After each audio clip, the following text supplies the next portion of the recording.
కన్నా లక్ష్మీనారాయణ ఆంధ్రప్రదేశ్ భారతీయ జనతా పార్టీ మాజీ అధ్యక్షుడు.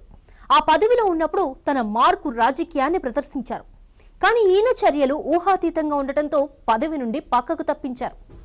హైకమాండ్ కన్నా స్థానంలో సోము వీర్రాజును నియమించింది. అప్పటి నుండి కన్నా లక్ష్మీనారాయణ పట్టించుకునేవారే లేకుండా పోయారు. దీంతో ఆయన పార్టీని వీడుతున్నారన్న టాక్ వినిపిస్తోంది.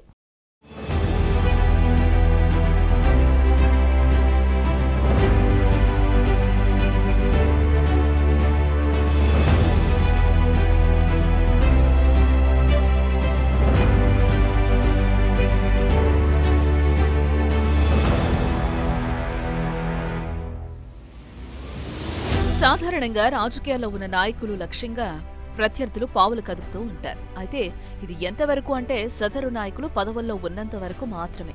ఆ పదవులైపోతే ఎవరూ పట్టించుకోరు. సొంత పార్టీ నేతలు కూడా పక్కన పెడతారు. ఇది సహజంగా అందరి విషయంలోనూ అన్ని పార్టీల విషయంలోనూ జరిగేదే. అయితే దీనికి భిన్నంగా ఉంది బీజేపీ రాష్ట్ర మాజీ చీఫ్ కన్నా లక్ష్మీనారాయణ పరిస్థితి. అనూహ్య పరిణామాల నేపథ్యంలో ఆయన బీజేపీ పగ్గాలు చేపట్టారు. ఆయన హయాంలోనే గత ఏడాది ఎన్నికలు జరిగాయి.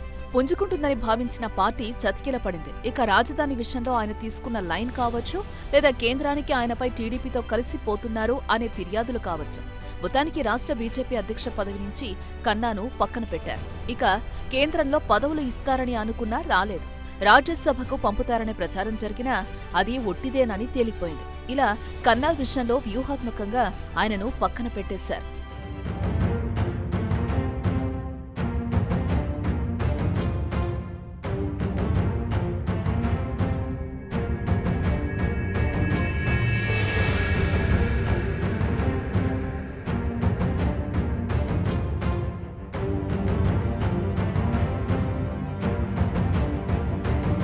అంతా అయిపోయింది, ఇలానే అనుకున్నారంతా. కానీ ఇప్పటి వరకు జరిగినవి ఒక ఎత్తైతే ఇప్పుడు జరుగుతున్నవి మరో ఎత్తు అంటున్నారు పరిశీలకులు. చూస్తుంటే కన్నా భారతీయ జనతా పార్టీని వీడే అవకాశం కనిపిస్తోంది. అంతేకాకుండా సోషల్ మీడియాలో కన్నా భారతీయ జనతా పార్టీని వీడుతున్నారన్న ప్రచారం కూడా బాగా నడుస్తూ ఉంది. మొత్తానికి కన్నాను ఒక విఫలమైన నాయకుడిగా చేసేందుకు, రాజకీయంగా ఆయనకు భవితవ్యం లేకుండా చేసేందుకు బీజేపీ నేతలు వ్యూహాత్మకంగా పావులు కదుపుతున్నారని అంటున్నారు పరిశీలకులు. బీజేపీలో ఇప్పుడు కన్నా ప్రాధాన్యం తగ్గింది. దీంతో ఆయన టీడీపీలోకి వెళ్లిపోతారనే ప్రచారం జరుగుతోంది. అయితే కన్నా లక్ష్మీనారాయణకు నారా చంద్రబాబు నాయుడుకు గిట్టదని కూడా చాలా మందికి తెలియదు.